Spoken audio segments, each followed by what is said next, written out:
Hello students, आपका स्वागत है आपके अपने YouTube चैनल मैथ्स हुई इजी में। आपने मेरी पिछली क्लास में रिलेशंस एंड फंक्शंस की पहला कॉन्सेप्ट कार्टेशियन प्रोडक्ट के बारे में पढ़ा। मैं उम्मीद करता हूं कि आपको वो समझ में आया होगा। अब हम आज आगे बात करेंगे, हमारा टॉपिक हो जाएगा रिलेशंस। RELATIONS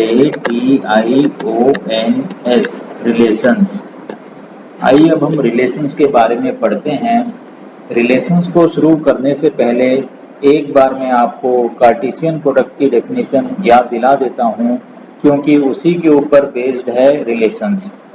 तो अगर मान लेते हैं कि हमारे पास दो non empty sets A and B हैं, तब हम A क्रॉस B लिखते हैं। A क्रॉस B किस तरीके से लिखते हैं?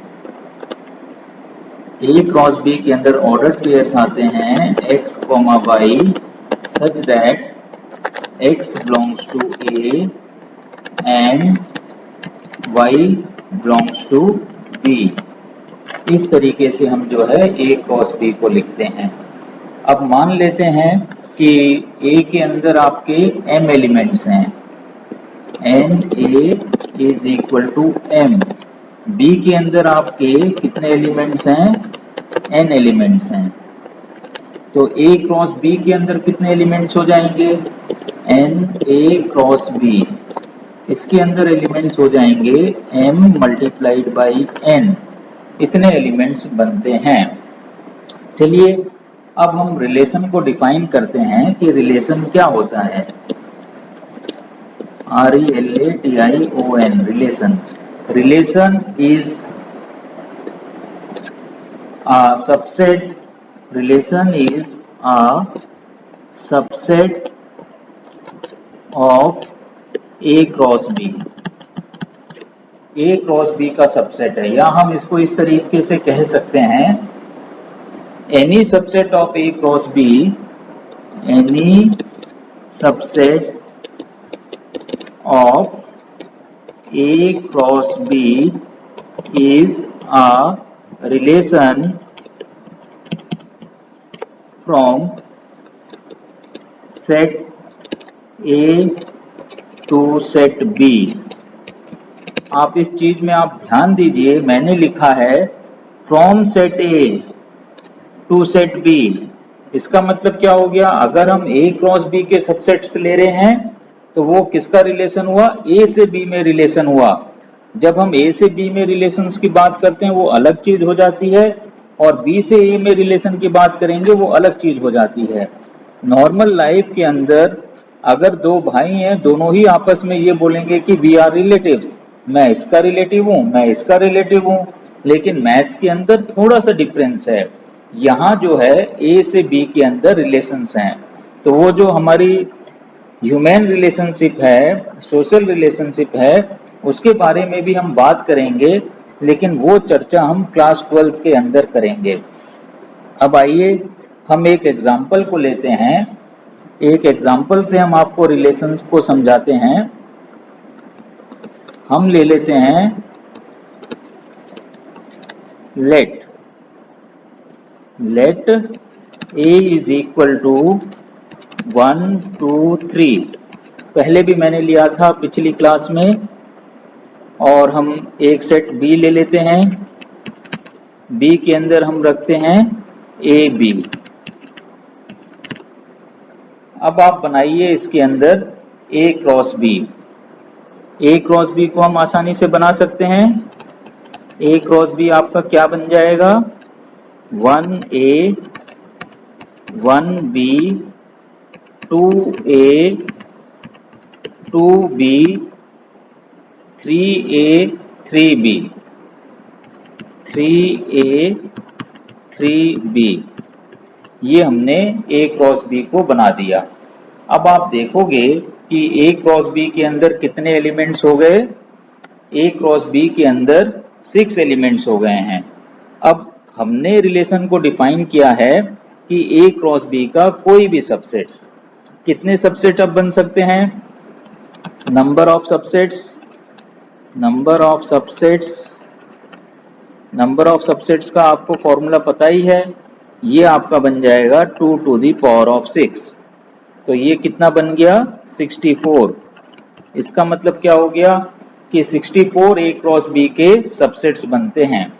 अगर हम रिलेशंस की बात करते हैं इस एग्जाम्पल के माध्यम से, तो हम ये लिख सकते हैं कि नंबर ऑफ रिलेशंस कितने हो गए, number of relations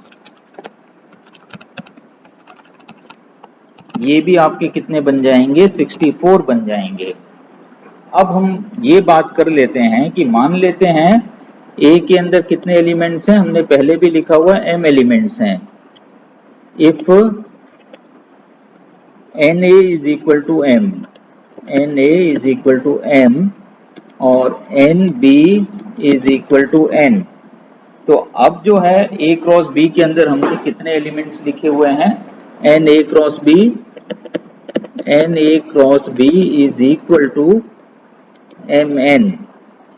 number of subsets of A cross B, number of subsets of A cross B कितने हो जाएंगे, ये 2 to the power of mn। इसी चीज को हम लिख सकते हैं number of relations from A to B कितने हो जाएंगे, ये 2 to the power of mn। यही चीज हो जाएगी number of relations from B to A। B to A के भी कितने रिलेशंस बनेंगे, 2 to the power of mn।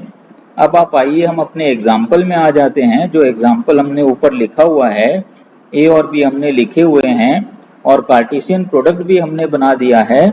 अब एक रिलेशन हम बनाते हैं। इस रिलेशन को मैं R1 से डिनोट करता हूं। अब A क्रॉस B का कोई भी सबसेट जो है रिलेशन है, तो मैं अगर ये एक सबसेट बना देता हूं 1A 1B, this is a relation. इसी तरीके से एक और रिलेशन मैं बनाता हूं R2, ये आपका हो गया 1A 2B 2B and 3A। इस तरीके से मैंने ये दो रिलेशंस बनाए हैं।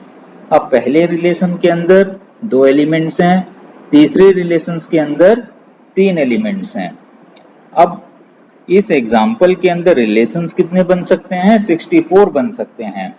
तो अब इसके अंदर क्या होता है कि एक null set by default relation हो जाता है और A क्रॉस B भी बाय डिफॉल्ट रिलेशन हो जाता है, क्योंकि जब हम इनके सारे सबसेट्स को निकालेंगे तो नल सेट भी एक सबसेट बनेगा। Null set is a subset of every set. इसी तरीके से set itself is a subset of every set. A cross B भी अपने आप का सबसेट है। तो दो रिलेशंस तो आपके बाय डिफॉल्ट बनते ही हैं, एक नल सेट और एक क्रॉस B। अब चलिए इस रिलेशंस के अंदर दो डेफिनेशंस भी आती हैं। पहली आती है domain main definitions, DOMAIN, domain of relation. तो डोमेन को हम डिफाइन करते हैं। डोमेन आपका क्या हो जाएगा, डोमेन होता है set of first element, set of first element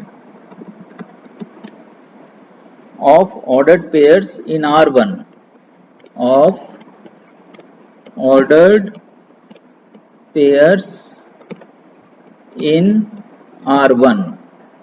इसी तरीके से एक और डेफिनेशन आती है, वो क्या आती है, रेंज, RANGE, रेंज। ये क्या होता है, set of second elements of ordered pairs in R1 या R इन रिलेशन। जो भी हमने रिलेशन डिफाइन करी है उसके अंदर पहली एंट्रीज का जो सेट बनेगा उसको हम डोमेन बोलेंगे और जो दूसरी एंट्रीज का सेट बनेगा उसको हम क्या बोलेंगे, रेंज बोलेंगे। अब एक और डेफिनेशन इसके अंदर आती है जिसको हम बोलते हैं कोडोमेन। कोडोमेन क्या होता है? Codomain is entire set B, complete set B is called codomain. जब हम A क्रॉस B की बात कर रहे हैं, इसके अंदर कंप्लीट सेट B या complete second set is codomain. तो आपको जो है ये समझ में आया होगा कि डोमेन क्या होती है, रेंज क्या होती है और कोडोमेन क्या होती है। अभी हम इसी एग्जाम्पल में, जो हमने एग्जाम्पल दी हुई है, उसके अंदर जो है डोमेन को हम बता देते हैं। डोमेन आपकी क्या बनेगी? डोमेन ऑफ R1 और R2 को हम फिर से लिखते हैं। चलिए एक बार हम फिर से काम करते हैं। R1 हमने लिखा था, अब आप इस एग्जाम्पल पे ध्यान दीजिएगा। R1 हमने लिखा था 1A 1B, ये हमने लिखा था। तो इसके अंदर डोमेन क्या बन जाएगी? Domain of R, domain will be set of first entries. तो डोमेन के अंदर सिर्फ एक एलिमेंट आएगा 1। रेंज अगर मुझे लिखनी हो, रेंज, रेंज के अंदर क्या आ जाएगा? A, B। अब मुझे कोडोमेन लिखना हो, कोडोमेन को हमने क्या डिफाइन किया है? Complete set B. Set B हमारा क्या था? AB। तो ये कोडोमेन हो गया। इसी तरीके से हम R2 के लिए भी लिख सकते हैं, जिस तरीके से मैंने R1 के लिए लिखा है। तो मैं ये उम्मीद करता हूं कि आज का ये छोटा सा लेक्चर, जिसके अंदर हमने रिलेशन क्या होता है, डोमेन क्या होती है, उसकी रेंज क्या होती है, कोडोमेन क्या होती है, इनके बारे में हमने बात करी है। तो मैं उम्मीद करता हूं कि आपको बहुत ही आसान शब्दों में रिलेशंस के सारे कॉन्सेप्ट मिल गए हैं। अगर आपको मेरा पढ़ाना समझ में आता है तो आप इस चैनल को शेयर करिए, सब्सक्राइब करिए, लाइक करिए, और इससे भी ज़्यादा जो मैं हर वीडियो में कहता हूँ, जो भी नीडी स्टूडेंट्स हैं उन तक इस चैनल को आप पहुँचाइए। इसके साथ ही जो है हम अपने इस चैनल को, इस लेक्चर को ख़त्म करते हैं।